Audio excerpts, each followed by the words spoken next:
Hello and welcome to another week of COVID-19 right now from the Yale School of Public Health. I am James Hamblin. I'm a lecturer in the school, and I am fortunate to be joined today by Patricia Nez-Henderson. She's an alum of YSPH and of the School of Medicine, and she is now Vice President of the Black Hills Center for American Indian Health. Thank you so much for joining us today, Patricia. I have a lot that I want to ask you about, but I thought we could start at the top. Can you tell us just a little bit about your pre-pandemic work and what your focus was as a public health practitioner? Sure. Thank you for allowing me to be part of this discussion today, James. And I just first want to say hello to my family that is out on Navajo Nation. Patricia Nez-Henderson,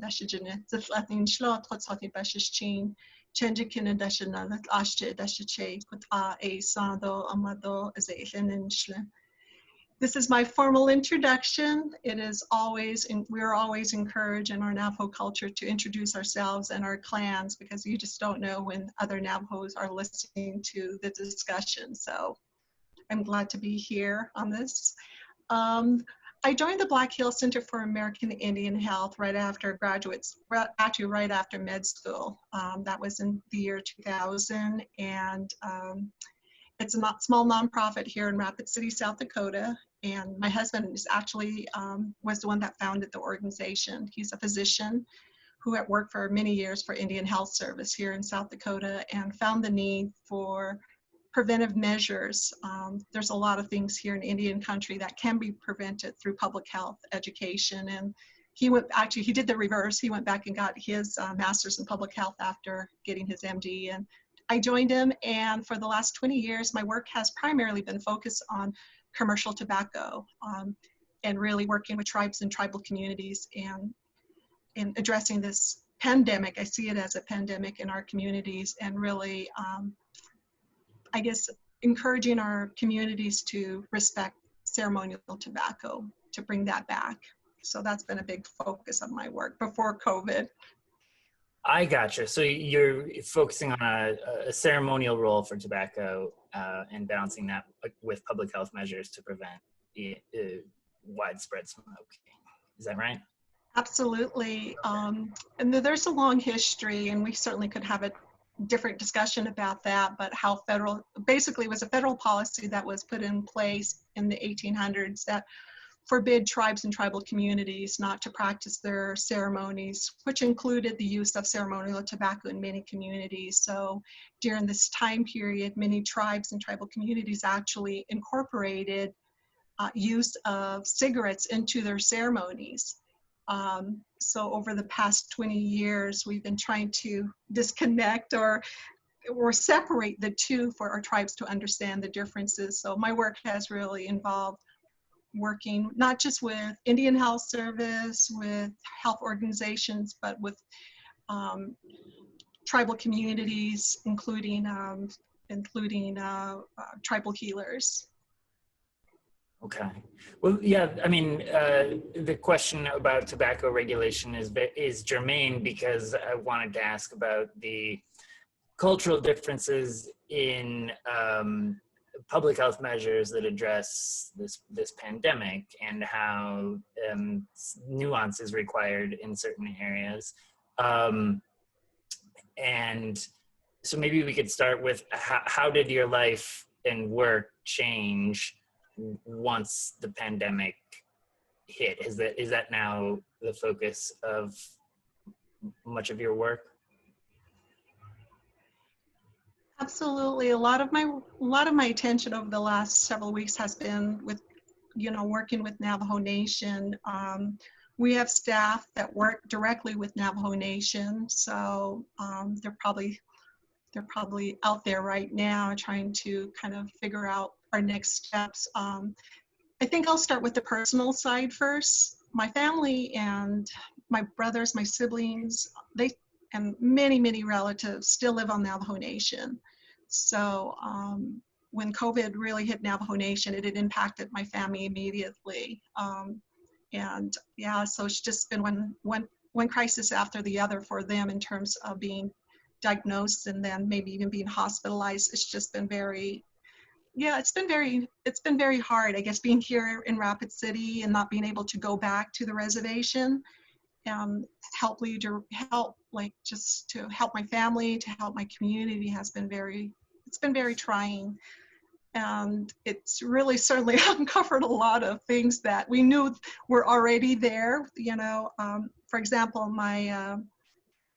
one of my staff, he has to go back to the reservation several times a week just to get water, to get wood, to get groceries to his grandfather, which by clan is my grandfather.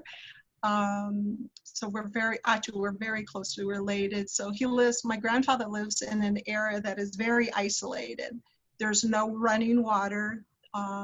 So when COVID hit, you know, the recommendation says wash your hand. Well, in order to get water for him, he actually has to go to a place 15 miles away, about 15 miles away, maybe 20, and stand in line on Tuesdays and Thursdays from a certain time. I believe it's between 2 and 4 o'clock in the afternoon, and then get back.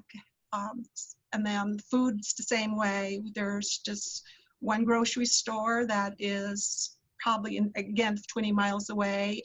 It's the next nearest grocery store is off the reservation. So, you know, it's a food desert. So those are all issues that we are kind of dealing with right now. And what's the disease burden like so far compared to the rest of other parts of the country? Well, the latest count, according to Navajo Nation's Epi Department, is that we have over 4,944 positive cases. And, you know, compare that to other communities, it's per capita, it's pretty high. We're probably up there, number 1 or 2 in the country. Deaths is 159. And I guess that's where I'm kind of, you know, as a public health interventionist and working with tribal communities. I mean, CDC and other non-natives have really focused on the numbers, particularly the death. I had a long conversation with another grandfather about this yesterday. Actually, he's a traditional healer, and we kind of had a long discussion about it, just because I wanted to better understand like his viewpoint about COVID, about how the organization sees COVID through traditional eyes, traditional healers' views. And he even talked about the naming, like the naming of COVID. And in Navajo culture, for example, when we give something a name, it's supposed to be positive, you know, because we're wanting that spirit to be positive and it comes back. So it was actually one of my staff that mentioned, he's like, I just had an issue because he had been talking to his grandfather. He's like, you know, when a hurricane hits United States, we always give it a name, you know, starting from A to whatever, right? And we'll just call it Mary, Hurricane Mary, you know. And he's, I guess, from our perspective as Navajo people or Diné people, we're inviting that spirit to come back. Whatever, you know, when we're giving it a name, it will come back. And with COVID, it's the same way. And so the traditional healer organization actually gave it a different name than what the Navajo epidemiology department is giving it. So it's very interesting to kind of just see that from afar, just you know, I guess the challenges that the community is facing. And the traditional healer's point of view is that this is a spirit it's an enemy, the way it's translated, it's an enemy who has a bad spirit, who has bad intentions, that has gotten into the communities. So when they do their ceremonies, according to my grandfather, they will say that name as they're dealing with patients. So it's just, I guess Yeah. as a public health person, as a Diné person, I kind of just find that very, I guess it's something that we need to address. Yeah, I can absolutely imagine how if there were not a way to meet people on their terms and simply insisted, public health officials were simply insisting on calling this COVID-19 and not adopting any other names or conceptualizations for it in accordance with local culture, that there could be, sort of refusal to take part in public health, preventive measures, and that actually meeting people on their terms is really important here. You've mentioned you hold in high regard and have respect and take into account the healing traditions, always, but especially now, that may sometimes be in conflict or slightly differently conceptualized than what people are hearing from, say, national or global agencies. Have there been, apart from the naming, any issues where that there's been a disparity that's either been reconciled really well or has been a challenge in something that I'm thinking of ways, because we have a national audience of public health experts who could be learning about ways to be more inclusive and at the same time clear and simple in messaging, but also not excluding people with the directives that they're giving. Yeah, I mean, I think one thing that really stands out for me as I'm listening to the news, particularly, is we, as Diné people, we view death differently. I grew up in a home when, we just had 4 days of mourning after a person passed. That's the time you talk about him. You memorialize them. And then after that person passes, and this is probably very,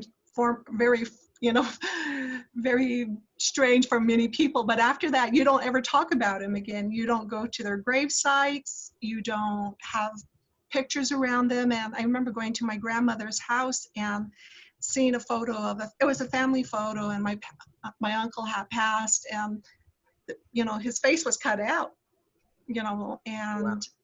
yeah, and so now, like, there's just so much focus on death, how many people have died, and then there's photos of them, and and for a community,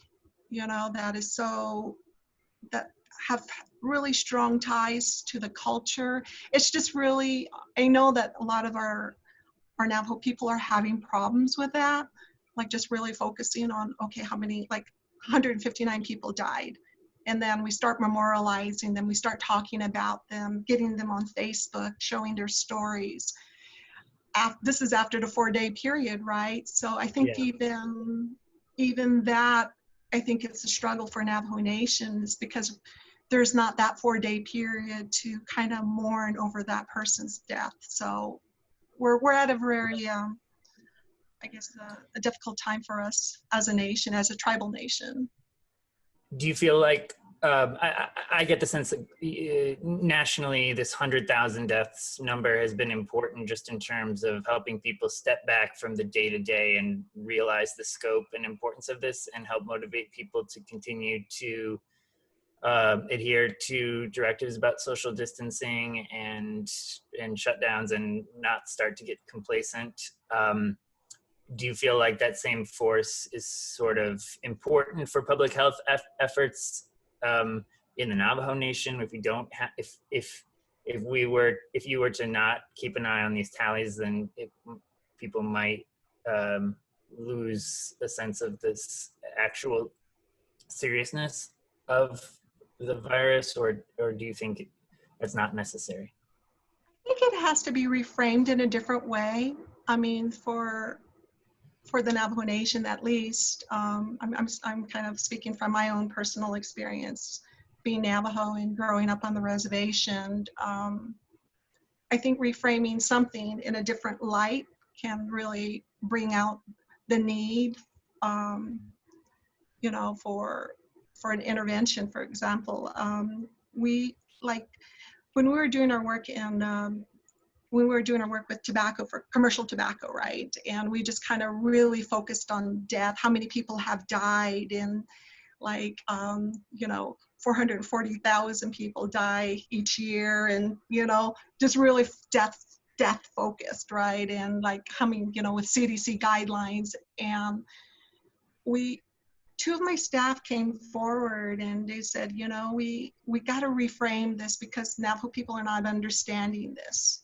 Like, we got to look at it in a different light. And that's when we really began to work even more closely with these traditional healers and getting their perspective of how things should be viewed. And it's all in the language. It's all in how we say things. And in the Navajo language, a very, very strong language. You probably know the history of it and how it was used in World War II. It is still very much alive. And there's just certain words that are said that really catch people's attention. Those are the words that we actually were missing. When the COVID hit Navajo Nation, everybody is like, we're just wanting to hear these certain words, and we're not hearing them. We're just hearing about death and the concept of fear, and it just didn't sit right for a lot of people, including my staff and I. And and we started talking about, it's like, how can we reframe it? And so the engagement began with these organizations that we've been working very closely with. So you mentioned before concept of a sort of evil force. Is that what you're referring to? As in, people can unify around eradicating this evil force, as opposed to unifying around fearing death or keeping people alive. Right. The whole concept of the whole Navajo concept of living in balance is so important. There's forces out there, and there's, it's just keeping that balance. And there's certain things that people do each day. They run, they weave. So it's just being very mindful, right? Reintroducing these mindful activities that we used to do all the time, for example. And I know that because of trauma. I mean, this is the second, probably the third thing that has been very traumatic fourth, probably most traumatic things that have happened to people's lives over probably the last 100 years or so. And probably even more than that for a lot of people. But I'm just kind of thinking about the Long Walk, how traumatic that was when over 10,000 of our Navajo people were forcibly relocated. And my family, that's a part of my lineage. And then they came back, my great-grandfather and my great-grandmother came back from that and put on reservations. And then, it just goes on, right? And then another forced relocation that took place, and then that I personally was a part of back in the 1980s. So, and it's just, and then this. So I'm just kind of thinking, like, from, I guess, a mindful, the coin word these days is mindfulness, right? And how do we not reincorporate, but how do we strengthen that for Navajo Nation? Because it's already there, it's already a part of our culture. Yeah. But when we're just so focused on death and dying, it just kind of takes away from all these things that we should be doing. Given the historic atrocities you mentioned in this is not a history of that would necessarily inspire a lot of trust among populations that have been so mistreated. Are there issues that you're encountering with kind of national or centralized public health messages that are unearthing some sort of deep-seated mistrust or distrust, or are people generally in accordance with the basics of what's being said by the scientific establishment? That's a really good question. You're going deep on me here. Oh, sorry. Yeah. Well, I don't need to. No, I think it's just, I mean, there's, when you look at disease, and you and I both trained in this way, right? We kind of just look for whether it's a virus or a bacteria. And then we go at it. We begin to address it. Right. I think for many communities, and not just Navajo, but for many communities, there's not only just biological component that needs to be, investigated, but there's that spiritual side. How is this impacting the spiritual well-being of somebody? Yeah. And when trauma hits a community like this and they're not able to have churches, they're not allowed to go to churches, are not allowed to go to ceremonies, how do they deal with all that, right? Like, how do they process being quarantined, for example, 57 hours every weekend and not being able to do things that they find like, I guess, an outlet in order to kind of deal with this thing. So right. I guess that gets to my question about trust, because asking people everywhere to take these extreme measures, to shut down businesses, to stay in their homes, it requires a lot of trust in the scientific establishment, even among people who think they, are very reasonable and just think they agree there's a virus, they know it's important, but they don't quite have the trust in the scientific establishment that would be required to get them to take such extreme measures. right. But you're not seeing that as a stumbling block. Well, the trust, I mean, I guess it's all about the messenger, right? Right. So if the messenger is CDC, the federal government that has done so much in terms of, gosh, the just the essence of who we are as Native people, all the way from, what has happened with the treaties all the way down to healthcare and help, trust is a big thing. I mean, the federal government cannot be trusted when it comes to what they say they're going to do and not doing it. That's what I mean. When it comes to Indian health, for example, Indian Health Service, it's under the federal government. This is funds that were set aside for that are set aside by Congress. It's not an entitlement. It's not an insurance, which a lot of people think it might is. It's all a part of our treaty.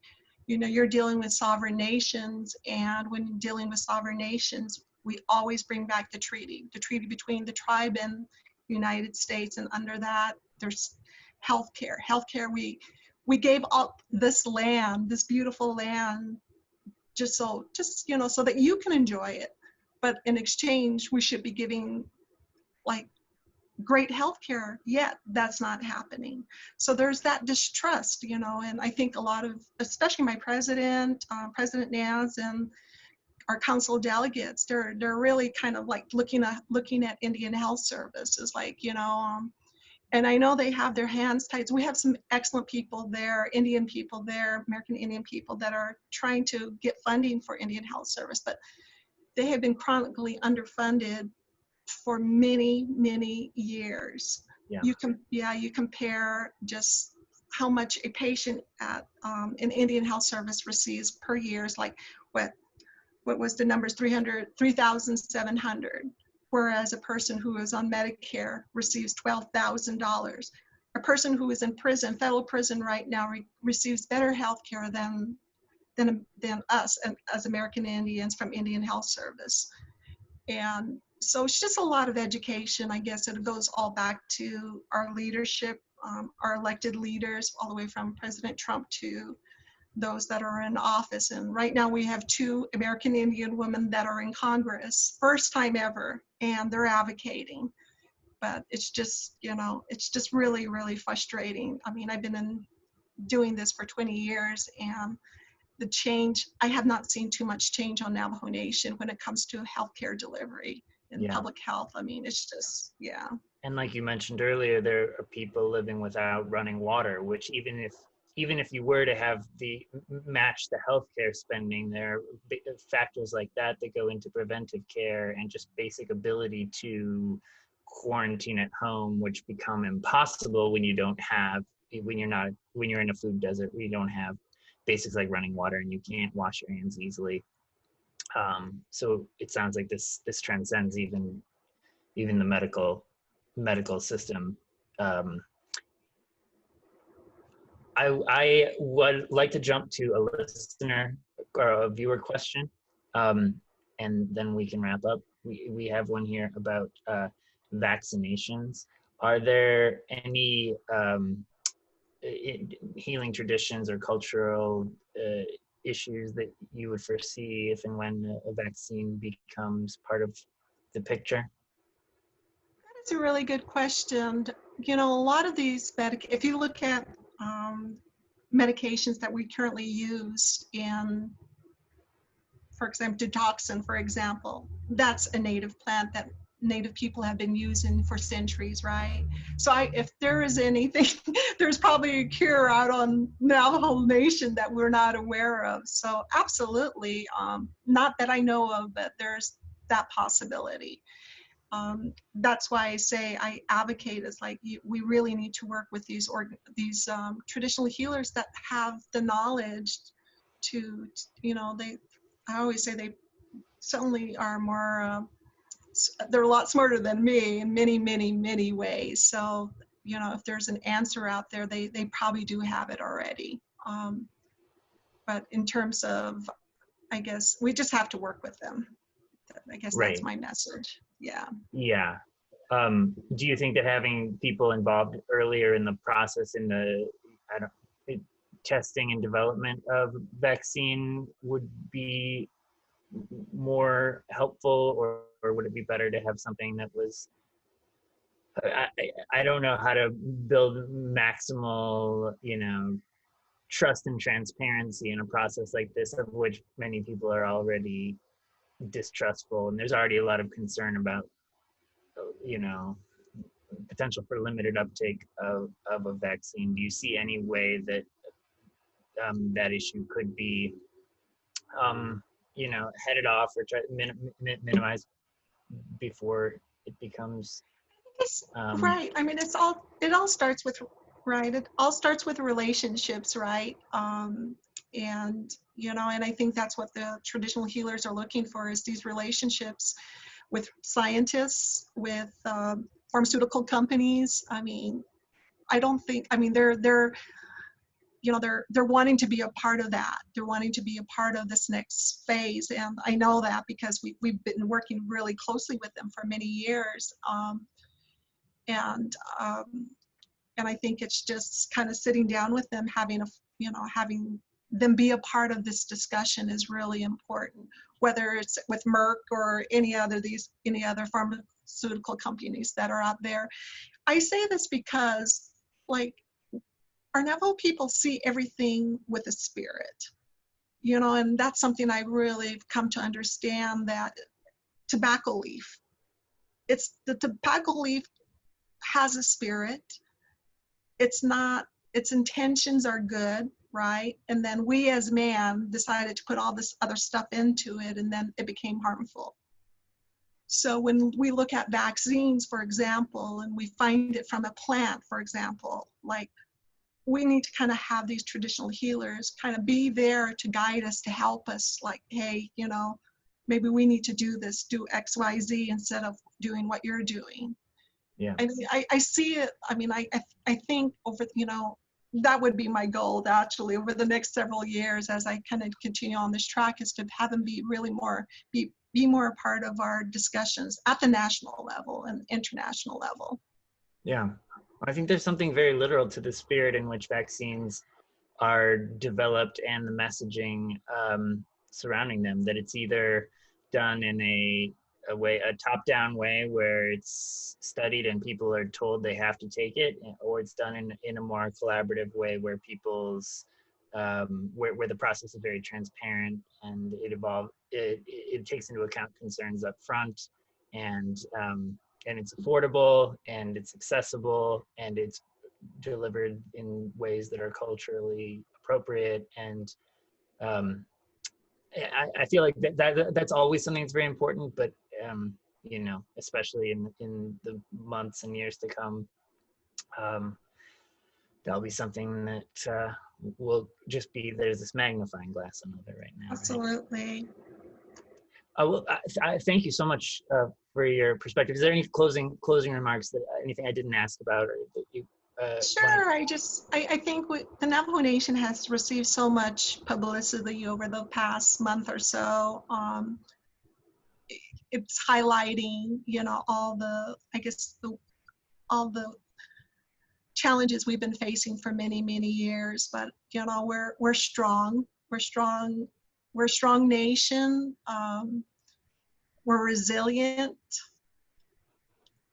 and that gives me hope. And we have some really amazing people that down on Navajo Nation throughout the country that are supporting the efforts that are happening down there. And so, yeah, we'll get through this, and we'll regroup after this with all our partners, especially with the center. I'm talking about the center here, and kind of figure out next steps, because what has happened has been very traumatizing. And I think there are ways that we can address this as we move forward. So I really appreciate you allowing me to be part of this discussion, and thank you very much.